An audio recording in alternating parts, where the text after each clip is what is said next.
We have been waiting for the second part of the big BedWars update since April 2023, and here it finally is. New collectibles, new leaderboards, over 60 new quests, and a way to gain stars even faster. Let's get right into it.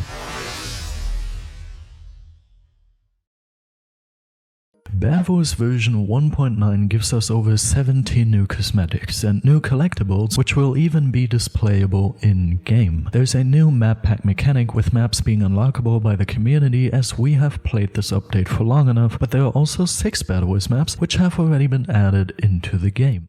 For example, Aetius, the map we are playing on right now. This is just a reskin of a holiday map, like a Christmas map I've seen before. The one, by the way, where James got his speed world record using the rotational item, the little bridge, ice bridge thing.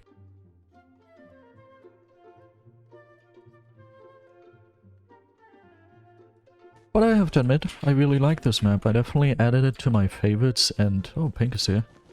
I'm not on very high health. Goodbye. Let's see if we can straight up just get pink bed as well. I wouldn't mind. This, by the way, is also the very first map I played on after this update had been released, because I saw this update being released when I was in hematology class in med school. I wasn't chilling on my phone, and I can't explain it. It was, in fact, and I rushed home after class, and I immediately started playing the update with my sister, and this is the very first map we took a look at. You actually believe that is our bet? You are not very smart. Now let's get me out of here. Let's eat a gap. I don't have ladders, so let's just take some fall damage, I guess. Oh, okay, it's very laggy right now. But that is already it. Very nice. I definitely added this to my favorites. It's a good map. I really enjoy it. Now let's see if we can queue some other maps here. And here we go with Casita. Casita is definitely one of my favorite maps so far. I have actually been playing on it quite a bunch. As you can see here, at the first glance it looks a bit big in my opinion, but actually since this little island is there, and obviously there too, and the way the Diamond Gen and all the other islands are just positioned, it is actually a surprisingly fast rush for how big it is. Here you have the Diamond Gen, and what I have seen already is that some people like to hide up here and like sneak here. The best thing you can do against that is by not building this bridge, but instead building from here to mid. But I don't know if it's really worth it. It really doesn't happen too often. One thing that is very cool, I will show you that in just a second. If you rush other people's bases, then you can straight up just fireball jump up to the gen, and it's like the perfect distance. I'll show you that in just a second. Here we go, mid, very fancy place as well. I like this overall style, and I've said this countless times, but this map kind of reminds me, why am I following teammate? I'm stupid. It kind of reminds me of the Skywars map Villa. Maybe they inspired it by that. Okay, if this blue person isn't annoying, then we might be able to... Okay, in theory, if there's... What I actually wanted to say is, in this case it's not necessary, but in theory if there's not a bridge there, then you can just jump up here and just straight here, which is actually a very overpowered strat. I am wondering why everything is... never mind. I'm not wondering anymore. I'm uploading a video right now, so it makes sense that it's a little laggy. But your bet is still mine. And the final is also mine if it would take KP. Oh, I sweated so hard there. Problem is, my table's over here. Aqua is going to be taken out by us very, very soon here. The base should be over there, indeed. Oh yeah, dude. I've got a feeling like this might not be the hardest takeout I've ever seen. And teammate is even in this. Oh, this might be a little overkill on these people. Hello. I'll take one of you. Thank you. Ah, don't hit me. Ouch. Nice. Alright, next map. Well, I've got some very sad news. The last 2 doubles/solos maps are not available anymore. I expected this to be a problem, so I actually already recorded a game on one of the maps, on Arid. You are going to see that. But yeah, Nebuk, for example, which I was personally very hyped for, that has never been added, it looks like. Arid, you are going to see now, and after that, we still have some 4Bs and 3Bs maps. Arid is the next map, and this is what it looks like. I like this, especially the base design. If you see it from the inside, I obviously already played on this once. If you see it from the inside, it looks very cool. I really like it. Nice. Wow, close. We're down by 2.5 hearts. Let's see if we can... Ah, nice. Achievement number 2. Why are these so easy to get?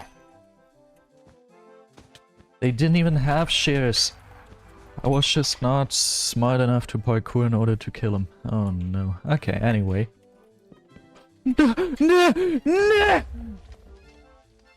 Okay, it appears you can theoretically ladder clutch there. Just not too far down. Okay, believe it or don't believe it, but since one of the 4Vs maps, I already started recording the 4Vs and 3Vs games because I thought, yeah, these maps, I'm not gonna find them anymore. But one of the 4Vs maps wasn't marked as a new map. So I went through all of the maps and discovered a map called Eden. Apparently the changelogs calling this map Nebuk are wrong in calling it so. It also is not marked as a new map, which kind of makes sense because more or less it's just a revamped version of Babylon, obviously. Here we go. Welcome Eden. Please be a good map. It appears to be, teammate is right on that, it appears to be a straight rush. And it's very fast paced. What the heck? The first bed already got broken? But they kept true, or they stayed true. Oh my. They stayed true to the style of the original Babylon. What the heck? Oh, wait. Here you go. And teammate got the... Oh, no, never mind. Oh. Okay, good. They got warped. But what I wanted to say is they stayed very true to the original style and legit just made it a little bit more fast-paced, it looks like. And by a little bit, I mean like humongously. Dude, I love this. As I mentioned, have I mentioned that? I don't think I mentioned it. When Babylon first released, I was like, dude, this map looks so cool, it might be my new favorite map. And then I realized how slow-paced it was, and I was like, I can't play this, it's way too slow, I have to bridge 2 million years. Seeing it being revamped, and very well so in my opinion, is so cool. This is going to go straight to my favorites. While exploring mid, I got myself some emeralds, and I do want to use them to install some Abi, so I'll just get rid of these 2 yellow players real quick.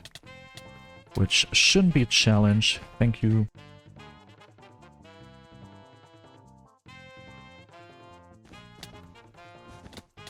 Goodbye, and won't you want to join me? Goodbye too. Ah, the table was over, and now I'm getting lag back. Again! Here you go, my dear friend. Goodbye. Okay, I agree to that. Teammate ended. Beautiful. This map I actually haven't seen yet. It's called Harvesting, and from what I've seen in the pictures, I believe this should be a 4Vs version of the map Harvest, which exists in doubles and solos. This, by the way, is a new cosmetic. One of the new cosmetics I will talk about later in the video, so stay tuned for that. You can only access your base going up the side here, which is a very interesting design choice. I don't think I've seen that yet from any... Actually, no, there's one map. I'm not a 4Vs man anymore, so I don't know its name. I still very clearly remember it. And maybe call me crazy, but I like the way this looks. Like the original Harvest from doubles/solos, it's one of my least favorite maps of all time, but this one, I like it. Let's see if we can take out yellow here. Yeah, they're completely clueless. Whoa! No! I never said anything bad to you. Goodbye. Don't send the fireball. Just as I thought, here we go. Not gonna lie, I really like the way this map is built with like the 2 little thingies coming up there and then you can go to mid. A very good one. And here we go, whiskers. I've seen this from the pregame lobby looking down on it. We are, yes teammate, I agree, inside a cat. What the heck? It looks so ugly.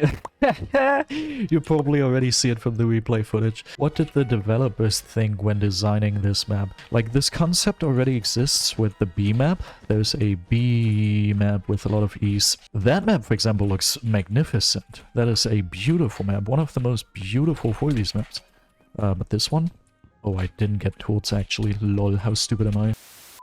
I like cats, and I hope Sapphire doesn't see this video, otherwise she's gonna be very mad at me for calling a cat map ugly. But look at this! It's not like the cats are not well built, it just doesn't look good as a map. Okay, yeah, okay, I'm not a fan of this map, I will admit. but it's okay. Thank you for the bet. Nice. Oh wait, there's someone here.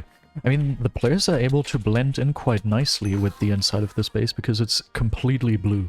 The player in leather-only armor there was basically invisible. I want to give some positive feedback though. The little section where you can display a figurine here, which again, it's going to be a topic later, is definitely well incorporated into the base. Let's eat a pre-gap because you look kind of scary with W instead of an R. And goodbye. Nice, non-laggy PvP encounters, that's what I love. BedWars 1.9 gives us the Slumber Hotel, filled with over 60 NPCs ready to give you tasks and quests, which you can complete in order to gain the new Slumber tickets, a way to unlock cosmetics and progress further through the hotel. As you have taken close to every challenge offered to you by the Slumber Hotel's inhabitants, you will get to meet the owner of the hotel and ultimately unlock a 5% increase in BedWars experience gains, just like the one obtainable through the tournament hall. But that is not it. The quests you can complete in the Slumber Hotel give you immense amounts of stars. For example, do you get 2 full stars simply for clicking on a couple texts in chat in this quest? New guest? Quest? Quiz show host? Okay, tell me something. First question, why is it called BedWars? Because there are beds? Correct. Why is it called Skywars? Because it's in the sky? Correct. Now, final question, where's Jerry? On private islands? Do I get 2 stars out of that? What? That is a quest? Some people have legitimately gotten over 100 stars within just over a day, and even I got over 40 stars in one day with this. While there are repeatable quests, the tasks that actually give you BedWars experience you can only complete once. There have been other changes as well, like the 20 to 40 XP group bonus being available in doubles too now, making it crazy overpowered for gaining stars fast. Not only are there more than 70 new cosmetics you can unlock with the Slumber Hotel, but there are also the new figurines which you can even display in-game. The more players get to meet the hotel owner, the more permanent upgrades to BedWars will be unlocked. This update, in my opinion, is very well done, and will make my journey to the last BedWars Prestige even more exciting. If you want to follow me on that journey and not miss out on any more of my content, go ahead and subscribe to my channel. Now have yourself a wonderful rest of the day or night, and goodbye.